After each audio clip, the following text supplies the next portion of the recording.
hit the wave before it hits you. Surfing is all about your power against the wave's power with the wave's power. The hydroplane accelerated through the turn with huge amount of spray that just spit out from between that cut in the outline. And Larry was able to pivot that thing around like almost instantaneously. And my dad was like, oh, he's stinging the wave. And that's how the sting was born. Welcome to the Basis Surf Podcast. We got Duke Aipa. Very excited to have you because, you come from a royal family within the surf world. Your dad is a legendary shaper, and you're an incredible shaper in your own right. And would love to dive into your boards. I've been actually, hearing a lot about your boards. One of the surfboard reviewers that I follow, several of them, obviously Noel Solis, he did that review of the Dark Twinn, and then Tommy Surfs also reviewed both your Dark Twinn and the Wrecking Ball. And they're just very unique designs. They're super interesting. I'm really curious to dive into it, just your story in general. So first of all, just thanks for joining. Oh, my pleasure. Yeah. And, both of those guys loved your boards. So I'm really curious to get your thoughts on it. But let's start kind of from the beginning. Kind of, I mentioned that you're the son of a famous surfer. Why don't we start kind of like how you got into surfing? I'm sure he was pushing you in ways before you even had a memory of anything, right? You nailed it. Learned how to surf before I could walk. Wow. No bullshit. Yeah, that's crazy. Probably learned about the same. No.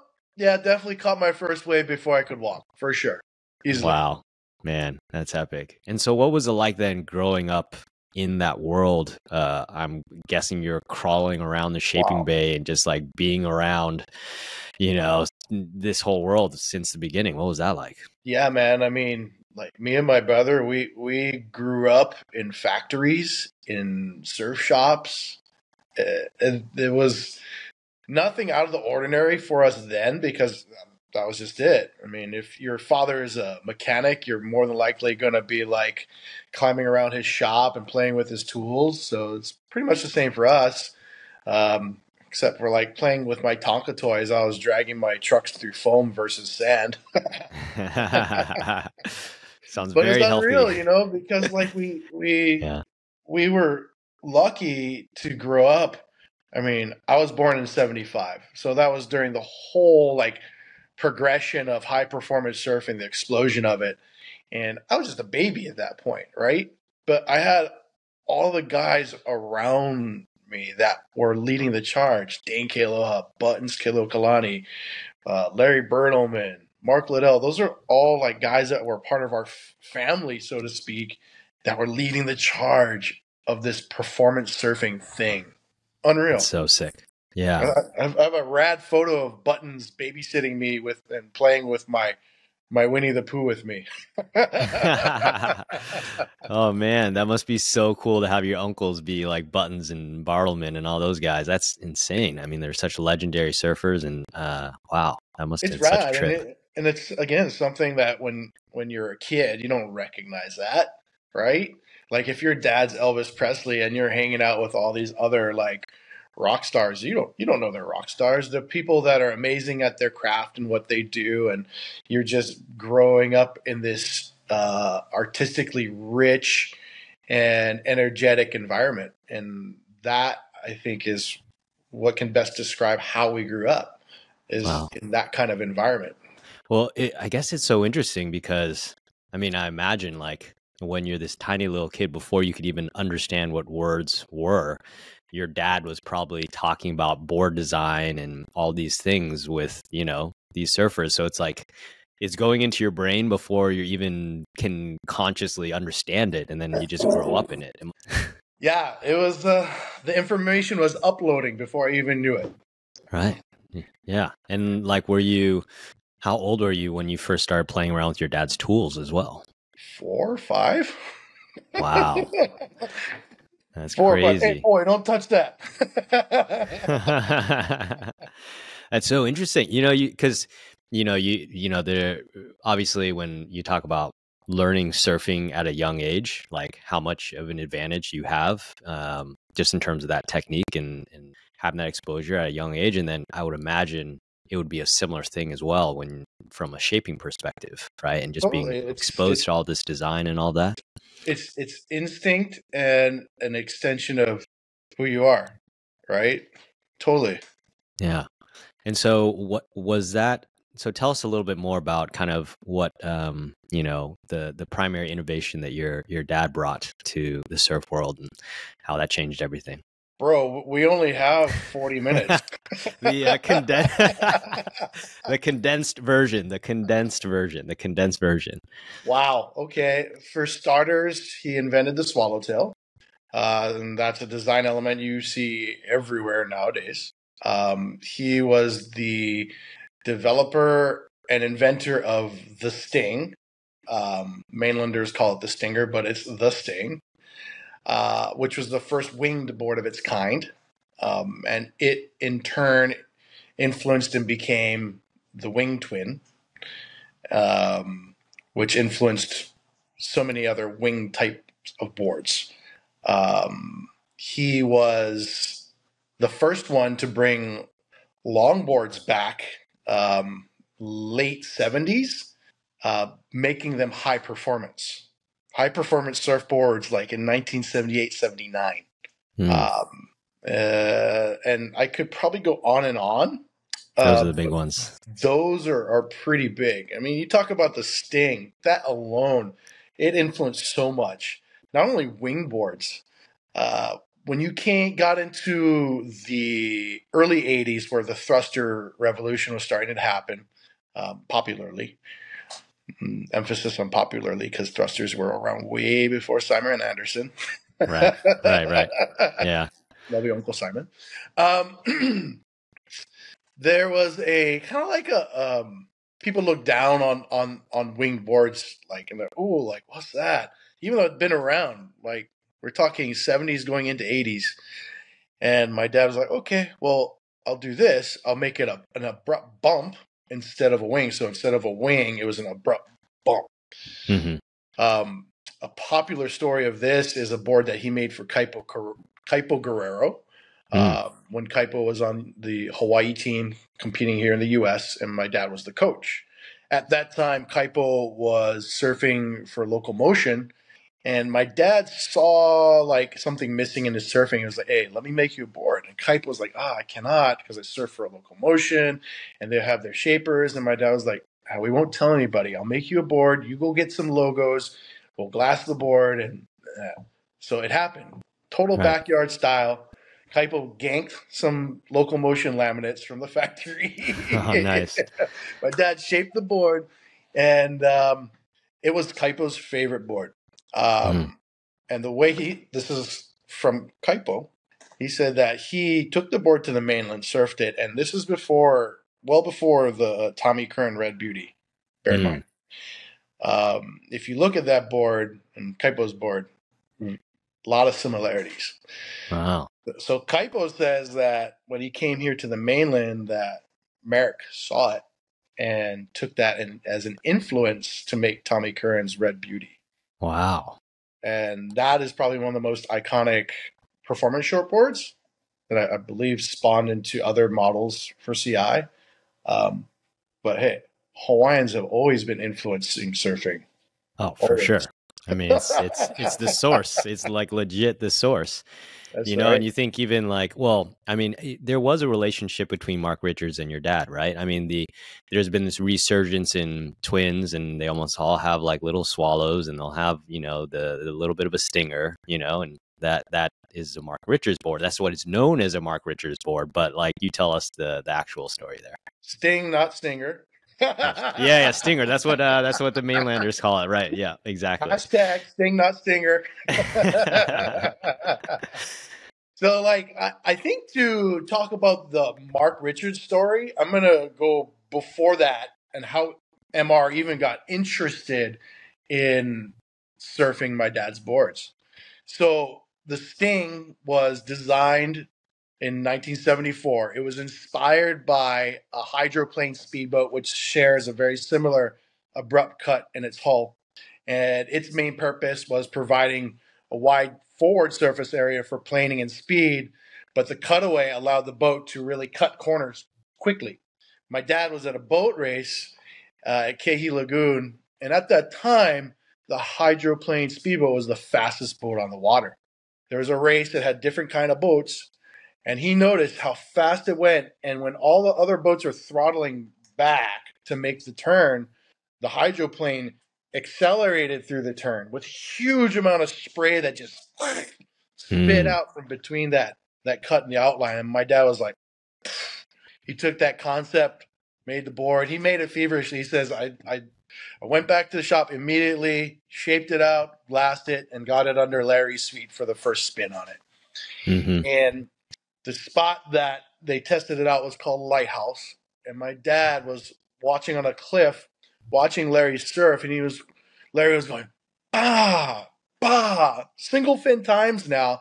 And Larry was able to pivot that thing around like almost instantaneously. And my dad was like, oh, stinging the wave. And that's how the Sting was born. Oh, and that's why it's Sting, not Stinger. That's why it's Sting, not Stinger. Because you don't just sting a wave. You don't stinger a wave. You sting a wave. Hey everyone, my name is Van, and I'm an everyday surfer that's just obsessed with improving. And I wanted to take everything that I've learned, everything that I've struggled with, all the mistakes that I've learned along the way, and share it with you to help you become the best surfer that you can be. And I'm super lucky on this podcast. I get to interview the world's top pros, shapers, coaches, and take you along on my journey as I try to learn, uncover all the gold so you can apply to your own surfing. So hopefully you're going to get some value out of this. And the best way you can support me is just simply by sharing this podcast with whoever else you think may benefit from it. I also have been working really hard for a long time on something that I think is going to help a ton of people. I know that it was a game changer for myself as well. But more to come on that over the next coming months. I'm super excited. Thank you for all the support. And for those of you just joining for the first time, welcome to the Basis community. Super stoked to have you. Yeah, I love it. Yeah, that's so true. And functionally, that just makes so much sense, right? More more surface area up front. You're going to be able to paddle in easier, and then when you want to step back and do a turn, you're going to have that narrow back foot position, so you can get on rail a lot easier. And I know a ton of people, they struggle with getting their back foot all the way back, and a big part of it is because the back area tends to be the narrower part, so they have more leverage between the toe and the heel, and allows them to tip it on rail. But if you take away that surface area under that back foot, then it just makes it that much easier to put it on rail, right? That's the beauty of the Sting, man, is it can heighten an already high performance board to perform even better, or you can take a bigger, wider, fatter board for, like, let's say either a beginner surfer or an older surfer that's gained a lot of weight, or for a NFL football player that doesn't surf all the time but loves to surf. You can have a big board with the Sting that allows it to turn but still catch plenty of waves.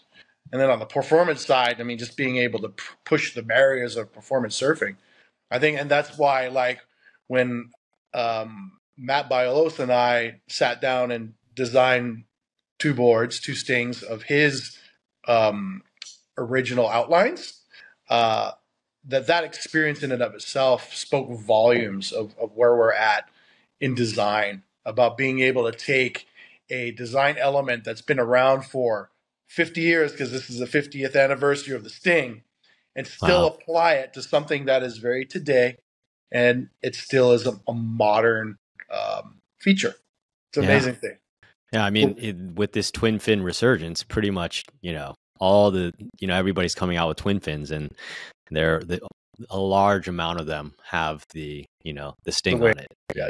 Right. Yep. Yeah. So, like, getting back to your point about the story about MR. So after Larry first surfed that first Sting, my dad made his team riders, Danke Aloha, Buttons Khalil Kalani, Mark Liddell, a handful of other guys, Stings, and the board just allowed them to do things that were never even thought of before. I mean, Buttons was doing carving 360s in 1975. Insane. Wow. You're welcome, Kelly. Man, what I would give to see Kelly on a single fin sting, that would be unreal. Oh man, that would be sick. I think you should shape him one. You definitely need to just shape it and send it over, man. He's he likes to play around with boards. Who knows? Totally. But sometimes like that guy, he keeps boards underneath his house until like 10 years later, cracks it open like fine wine almost. Most people have a wine cellar. That guy has a board cellar. Well, that's what you get when you're the GOAT, right? So that's right. But yeah, so those guys, they were leading the charge in the 70s and pushing high performance surfing. Shoot, they were making high performance surfing a thing. My dad put it this way. He was like, those guys were smashing and banging and innovating. It's like there's nothing you've ever seen before.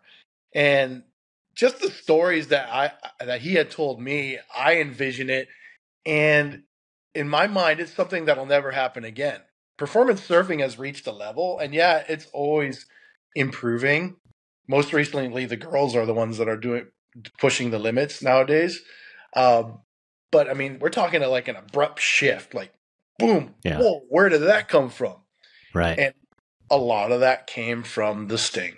Right. So those guys exploding and doing their maneuvers and stuff and getting the recognition on Surfer Magazine, that caught MR's attention. And MR tried calling my dad. My dad wouldn't answer. So MR flew to Hawaii to get in touch with my dad and get him to make him some boards. And it allowed MR to explore a different part of his surfing and unlock a new part of himself. And what's radical about that is this time period, we're talking like 1976. MR was learning to shape from guys like Dick Brewer, some hints from my dad, and he was kind of starting to do his own thing. And what's really cool about the relationship between my dad and MR was MR is an experimental guy, right? So he asked my dad, he's like, hey, Ben, can you move the wing down a little bit further? And then a little bit further until it got to a point right about where the wing twin is. And right there is where MR branched off and started doing his own thing. And within months, won his first world title. And my dad was like, man, I missed it by a year. Wow. That's so wild. But now you have MR, who's influenced countless shapers around the world. Oh, totally. So it's that lineage, man. It's like not only like me and my brother have we been lucky enough to learn from our father and be influenced by his designs and his work, but like shapers around the world are blessed to have been indirectly affected, where their mentors either learned from our dad, because our dad was very like forthcoming about sharing templates and ideas and philosophies, and even like going that next level on, like nowadays we have CNC machines and we can strike a deal with a licensee in Brazil and they'll make our designs, right? And all that it takes to get to that point is design a file, send the file over, a little tutorial on how to scrub it and clean it up. But back in the day, in the 70s, my dad was traveling to Japan, Australia, places like that with his templates and teaching certain guys in those areas how to make his board. Yeah. Like the biggest impact was probably here in California. The biggest impact was everywhere. But in California, there was a brand called Surfing's New Image that Donald Takayama started. And he originally wanted my dad to be a business partner with him in that. But my dad was like, I already spent enough time traveling around. He's like, I tell you what, I'll license you the right to use my name and make my designs. I'll just work with your guys on how to make my boards. Mm-hmm. So there's a handful of guys, like 3 guys, including Donald, that he entrusted with that. But just that like little nucleus right there, that reached out. Totally. So how have you adapted kind of that lineage and then made it modern and put your own twist on it? Like maybe we could talk about the Dark Twinn, for example. I mean, I saw footage of Zeke Lau riding it and ripping it. And, you know, it's interesting because my understanding of it originally was, hey, this is meant for SoCal waves, but then I see Zeke on pretty bowly, pretty big, pretty steep waves. So it seems like an all-rounder. I don't know. You tell, but like, what were the innovations? What did you tweak? How did you tweak and how did you design it? Well, the basis of it comes from a 70s twin fin that my dad made Dan Kealoha and others. But I combined that with a modern 90s template that my dad called a swing, a squash swing. So a swing is a wing that's in between a sting and a wing. We have sting, swing, wing. Wow, interesting. Swings in the middle. Okay. So I took that template, 90s template, kind of mushed it together, and then put in modern elements of like just a Groveler shortboard. And the Dark Twinn was born. I designed it here in Cali, intending it for it to be for Cali, but the side effect is that it worked really great in everything else. You don't like start out saying this thing is going to work in everything because that's just bullshit. Right. Wow, I just said that. I have no filter, by the way.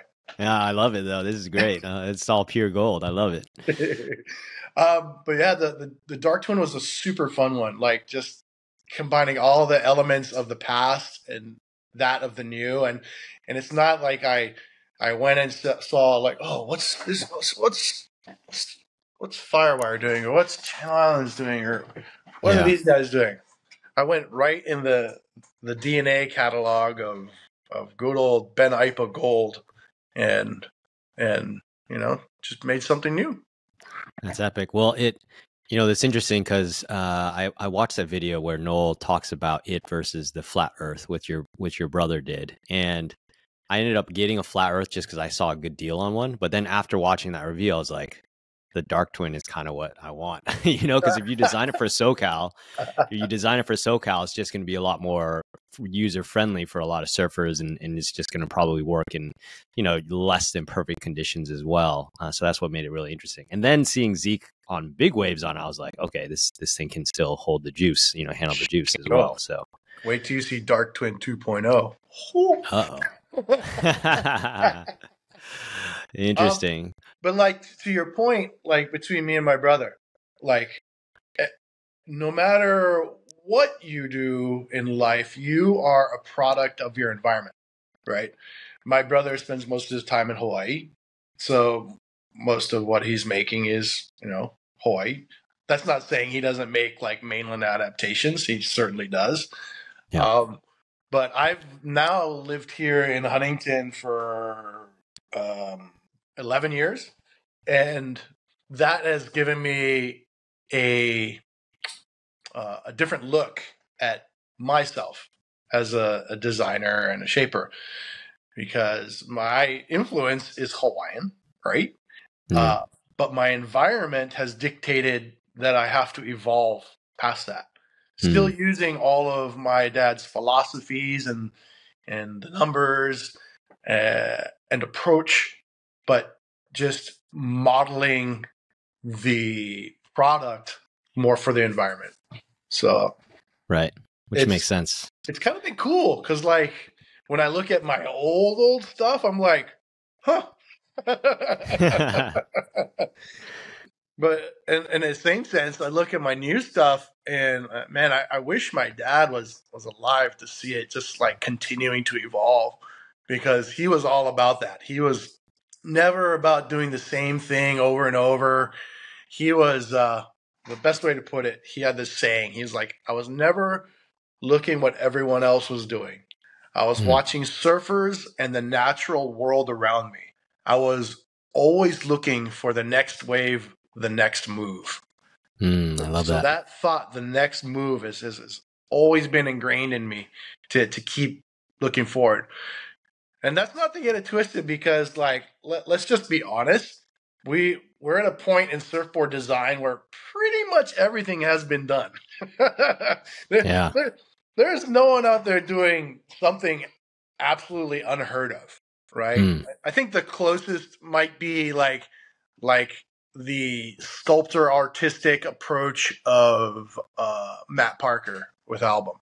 I think his is the most out of the box type of thinking as far as design goes.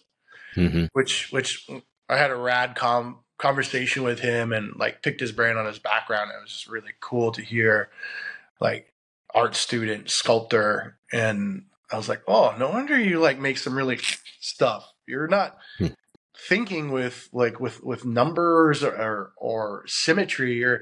You're thinking more of artistic blend and flow that isn't contained or controlled, right? Right. And that's a very interesting thing to me, because there's nothing I hate more than going to a surf shop and seeing like 6-7 different brands that basically have the same surfboard. Drives me nuts.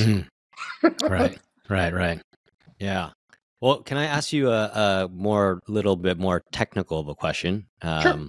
Not super technical, but on your board, like, where do you actually want that back foot? Do you want it over? Because it's a twin plus trailer. I've read stuff. I've heard people talk about how you actually want your back foot a little bit further up on those boards. But then I've also heard people say you actually still want to ride it all the way back on the tail. Like, what's your recommendation for riding on your boards like that? I think you have to start in a neutral position and figure it out yourself, because everyone's surfing is different. And that's the absolute challenge for a surfboard designer, because you can either design a board for a pro, for an everyday guy, or an absolute beginner. And even in those 3 classifications, there's a multitude, there's a multiverse of different styles, and the way that you stand, how far your legs are spread apart, how low to the board you bend your knees to get to the board, how you use your upper body. Are you counterbalancing with your back leg? There's so much into it.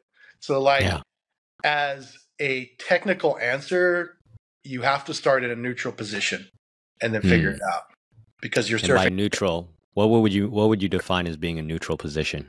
So we're talking twin fin. Yeah, like you're riding your Dark Twinn, for example. Yeah, I would say you have your forward fin and your trailer. I would go right here. Right in the middle. Right in the middle. Got it.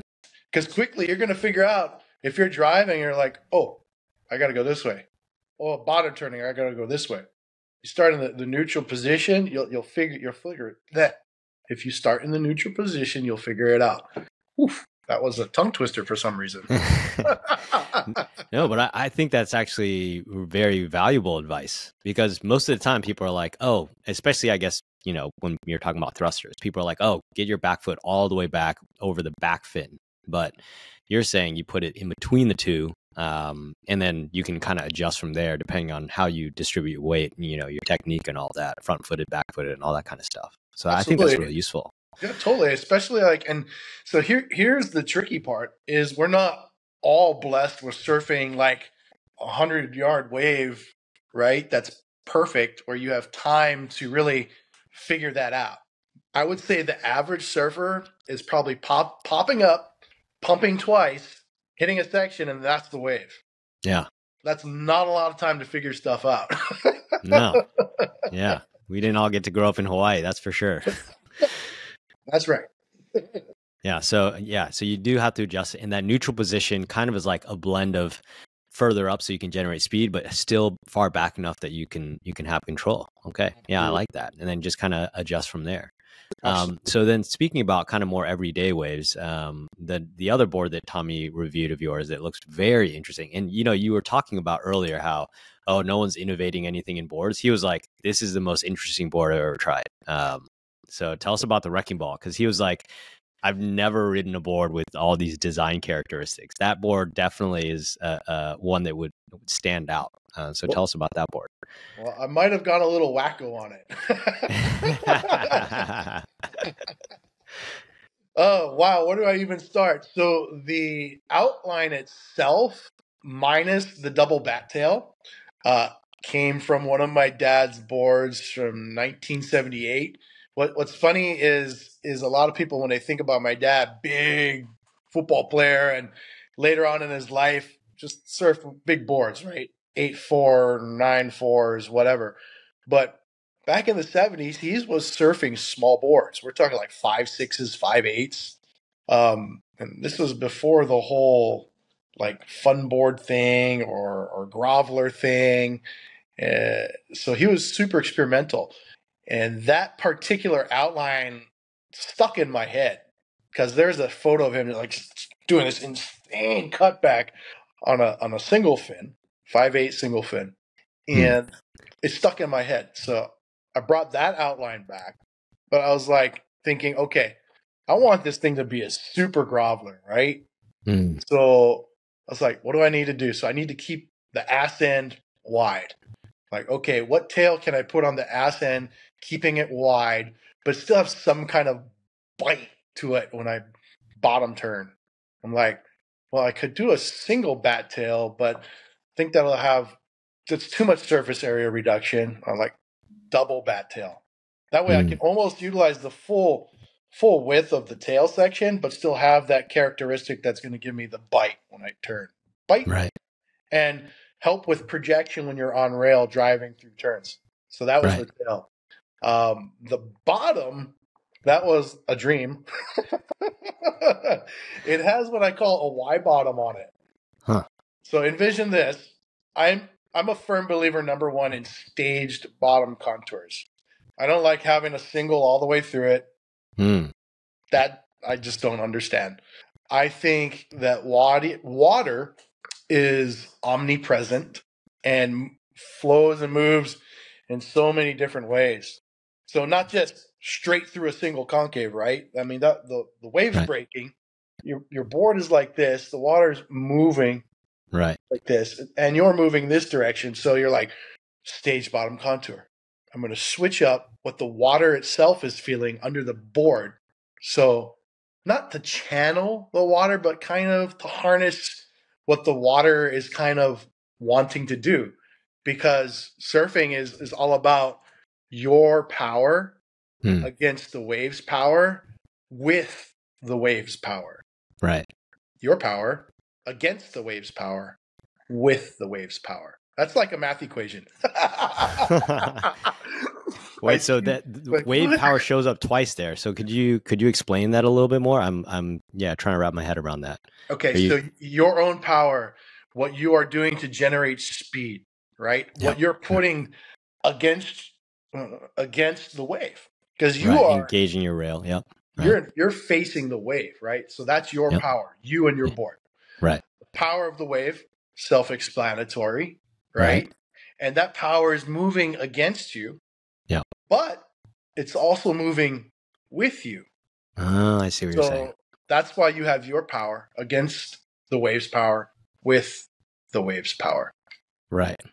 Because kind of like what you're saying is, if you're looking at the bottom of a wave, it's like drawing up. So you're utilizing the wave's energy, and like you've engaged your rail and you're putting your power into it. And then as you get higher, that wave is then going to throw against you, when you're doing your top turn or whatever. Got it. Yep. Boom. Yeah. One of my favorite things my dad used to tell me when I was younger, he was like, hit the wave before it hits you. That is a good strategy. That's a really good strategy. But then one of the things that tripped him out was apparently the rails are beveled too. They're like have this sharp edge, and he's like, I've never seen this before. We'll get to that. I'll tell you the bottom first. Right. The bottom is stage bottom.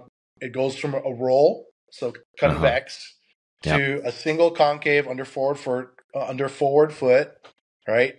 And to a embedded double. Now, what's hard for me to probably show you like this is the double doesn't go longitudinal with the stringer. It starts out longitudinal, but flares out to the side and exits the rail. So it makes this Y shape, and I have a slight high point in between the two concaves as they leave away from the stringer that has a little bit of a tipping point. So you have a little bit of this reaction inside of a concave. Right. And then from there, it flows out the tail in a V with double.